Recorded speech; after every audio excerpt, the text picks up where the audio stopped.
Hey, what's up, YouTube? This is King Geo. Wow, what a week, huh?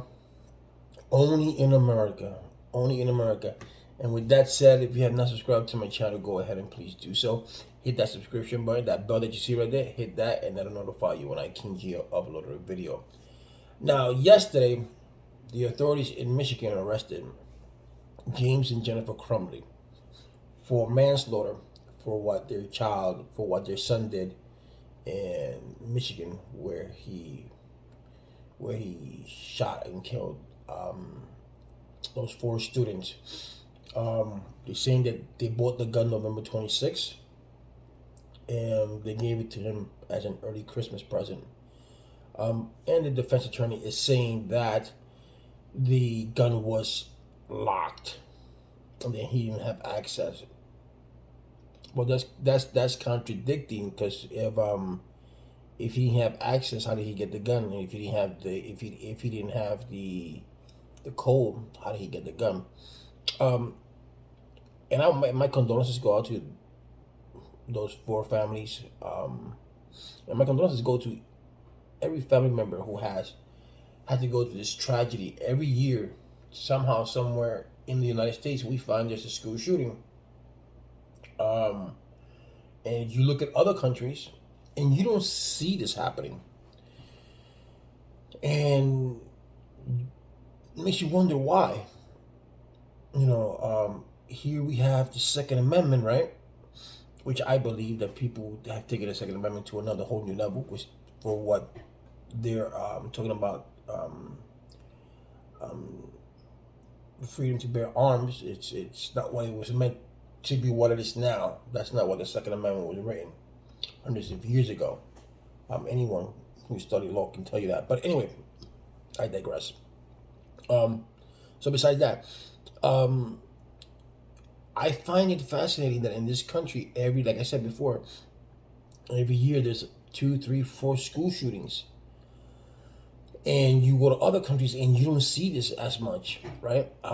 Yes, they have their own crime problems, but you say to yourself, why is it here in the United States so much problem with guns? Why is there so much gun violence? Why are these kids going to school shooting? And it's just it makes you wonder why we haven't done something, because there's something psychologically. The kid wrote a letter. You saw they said that they found a letter with a bullet with blood on it, not blood, it's saying blood something, and that he was looking forward to the shooting. I'm not sure. Don't quote me on that. But there was a letter that was retrieved, and I don't know if the parents saw it. What it can be. I know the kid must have had some psychological problems. Probably he was bullied. I don't know, but something's going on with our kids, and something's going on with us as parents. That you get a gun. Why would you give a 15-year-old a gun? I don't care how responsible that young man is. I would never. Even, I believe in people's rights. I believe that if you want to bear arms, you could do that. But I would not give a 15-year-old a gun. You can use it in a shooting range with me. You can use it outside or in the backyard, because here, you're allowed to shoot outside. I mean, I'm assuming, because I hear gunshots all the time in my backyard. I'm not saying no firing range, but you always hear people shooting. Well, there's now the deer season is coming up, this hunting season coming up, so you hear more gunshots up around where I live at. So that's natural. So you can do that because you're under the supervision of an adult, but you do not hand a 15, a 16, a 17-year-old, even an 18-year-old, just when they get by on their own if they're 18, but you don't hand that a gun to a 15-year-old, because that's a responsibility, especially today and age where you see violence all over TV, music videos, and all that, and you see movies with gun violence. And that triggers a child, that triggers a teenager saying, I can have a gun because look what I could do with a gun. I mean, people don't think about that. Oh, I'm exercising my Second Amendment right so I can give my son a gun. not realizing that a gun is a responsibility that a 15 or 14 or 13-year-old does not have the capacity in here to think this can kill someone, this can harm someone. They think about what they saw in a movie or what they saw in a video or what they saw, now this person is bullying me, so I got a gun, I want to shoot. There's no longer that dialogue with your parents or your parents with the child saying, if you have a problem, come to us. If you have a problem in school, speak to your principal, speak to your teacher, speak to someone, have the line of communication with you instead of just giving him or her a gun. And the parents were charged with involuntary manslaughter.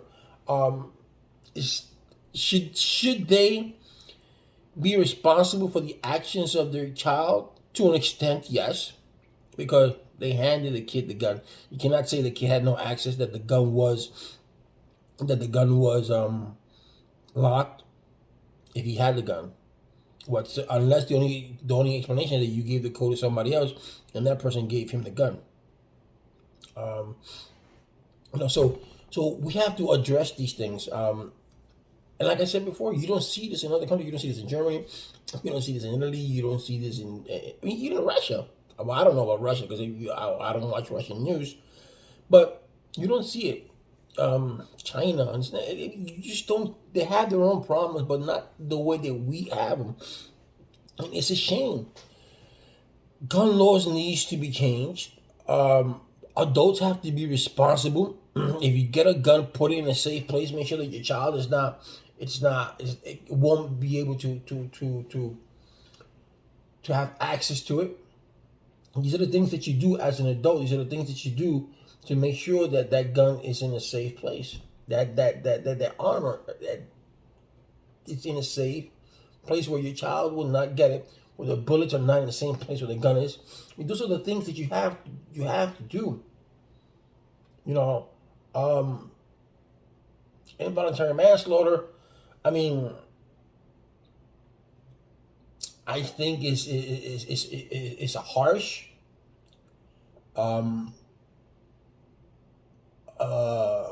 charge, but I think the prosecution is trying to make a statement here, because this goes to back years ago when, especially in New York, when they tried to implement metal detectors in schools. Metal detectors in school. And the parents were like, no, we don't want to have metal detectors because our kids we don't want our kids feeling that they're thugs, and it's not going to happen in my school. My school is not like that. But when they least expect it, it happens. And this is why metal detectors should be along schools. It's to prevent these types of things. So when a student goes through the metal detector, it beeps them off. Plain and simple.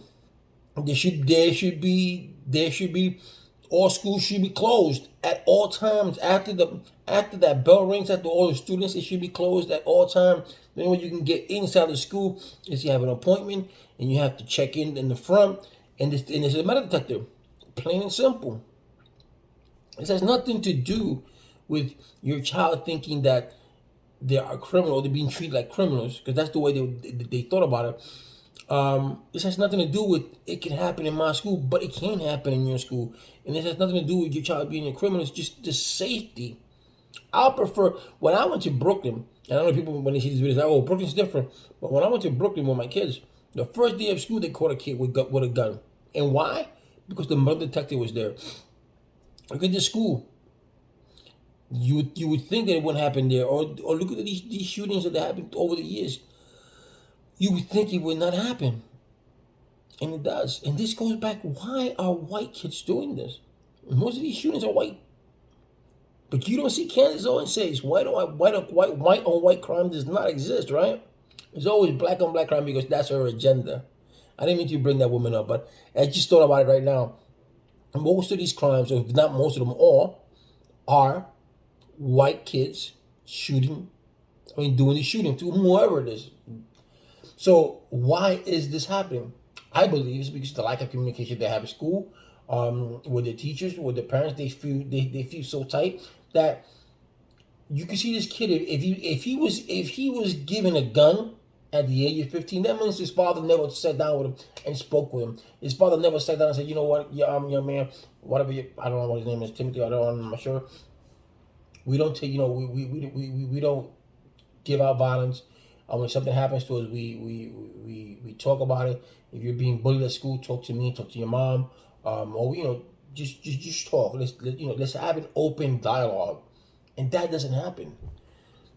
So where is this white or white crime does not exist? Yes, it does. All crimes exist, but when you categorize black on black crime, it's kind of stupid.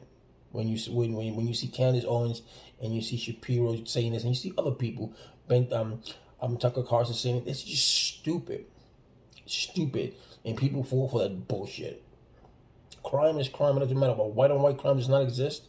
That was just proof right there, and it's more white on white crime because it's just not reported. But to say white on white crime and black on black crime exists and white on white crime doesn't exist is just ridiculous. But my point is that why are these white kids doing this? What's getting them to this point? Like I said, I think it's a lot of communication, but it has to be more than that. So like I said, should they be charged with involuntary manslaughter? I don't think so. It's their responsibility to have the gun. I mean, there's a lot of things in this world. I mean, if you think about that, look at Rittenhouse. Rittenhouse was given an AR-15. All right, he was given the why. So if he was given an AR-15, why wasn't that person who gave him the AR-15 also responsible for the two murders that he did? See, but it's just a statement. Should they be held responsible to an extent? Yes. Should there be some sort of neglection? Yes. But to say charge them with involuntary manslaughter, no, because that's a charge that where you committed a homicide involuntarily, like meaning you're having a fight, and in that fight, I punched you, and because of that punch, you die. That could be considered involuntary manslaughter. It was involuntary. I didn't mean to. That's not the case there. This is just a political thing, just trying to prove a point. Are they a flight risk? Yes, you saw they ran. But that's what we need. We need to get to the root of this. Will we ever get to the root of it? No, because this is America. America always loved the America. I'm sorry, but this country loves sad story for some odd reason.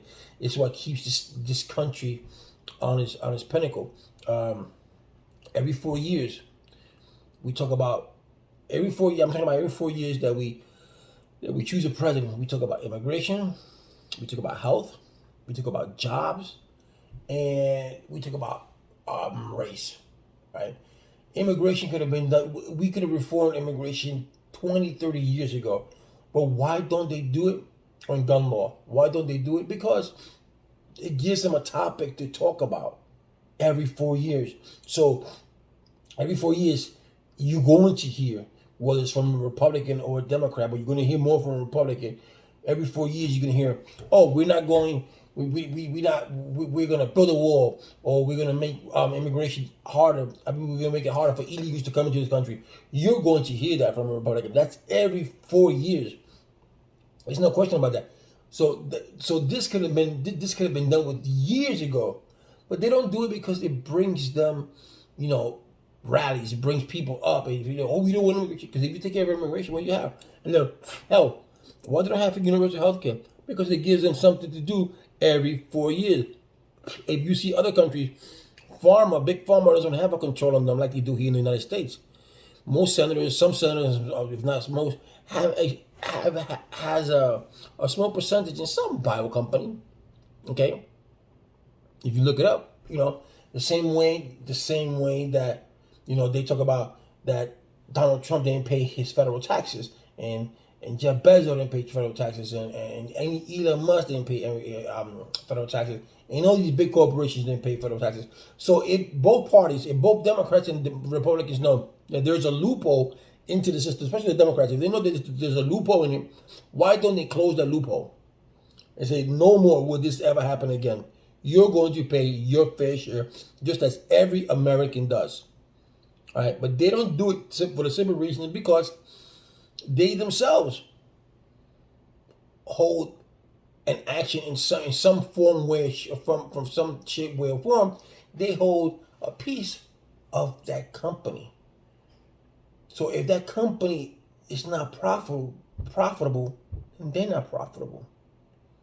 All right. So that's why they don't close the loophole, because they won't profit from it. They'll talk about it every 4 years. Oh, this company never paid its taxes. This company never did this. That's why it's to attract you. This could have been done a long time ago, but they don't do it. Gun issues. They could do the same thing with guns, but they don't do it because my constitutional right is my Second Amendment. An amendment. What does an amendment mean? It could be amended. It could be amended. That's what an amendment is. You can change it. So there are things that you can do, but they don't do it because every 4 years it brings votes. And this is the way America works. This is the way America designed things to work. All right? The same ways that when you go to history class here in the United States of America, everything is white history. You rarely see black history. The time you see black history is either Harriet Tubman, Martin Luther King, Malcolm X, and Rosa Parks. Okay? But you don't see black Americans who have contributed to this country, both scientifically, both mathematically, both educationally, both engineering. In engineering, I say both. In engineering, you don't see that. In science, you don't see how many black scientists there were that discovered a lot of things. There were a lot of black electricians. Scientists that discovered a lot of things, electrical wise, water wise. There's a lot of black American history here in the United States, but they don't show that because they just want you to perceive as a white American. I'm sorry to say that, but it's the truth. Pick up any book. They celebrate Christopher Columbus, when Christopher Columbus even landed in the United States. Because how Christopher Columbus, you celebrate Christopher Columbus, a man who genocide the Caribbean, raped a woman, brought syphilis over. They said he discovered something that was already there, and it had people in it. So that's the amazing part, and they celebrate it, So just think about that. You learn about Picasso. You learn about Picasso in Spanish, but you learn about Leonardo da Vinci. You learn about Galileo. You learn about all these people, but you don't know about black astronomers. It's just amazing that we're focused. We're focused. We still back to. The only thing that we don't have from 400 years ago is that we don't have slavery. But here we do, because they're teaching you what they want you to teach, like the critical race theory. They don't want to teach you critical race theory, right? They want to teach you their theory, but they want to teach you that slave was good in some sort of way because it brought production, but they don't teach you what was bad about the slaves. So how can you teach me one thing but not teach me the other? You can't teach me the good one if you can't teach me the bad. It's like the Bible. The Bible teaches you both the good and the bad. But like I said, it's a tragedy. These 4 families lost a member of their household. They won't get back to. They won't get to see again. And maybe with this kid, he can give some information as to why he did what he did, and maybe from this we can learn how to deal with situations when especially for parents, when your child, because there must have been signs that this kid was not doing things right or something was wrong, and like I said, it's very irresponsible for any adult to give their child, a 15-year-old child, nevertheless, a gun. Yes, you have your right, you have everything to fight for, but to give a 15 or 14 or teenager a gun, with everything that's going on in this world, with videos, video games, with movies, with music videos, and all that, where violence is there, it's not good. That's not a good look. But it is what it is, I guess. And like I said, my condolences go to the family members. And like I said, if you haven't subscribed to my channel, please do so.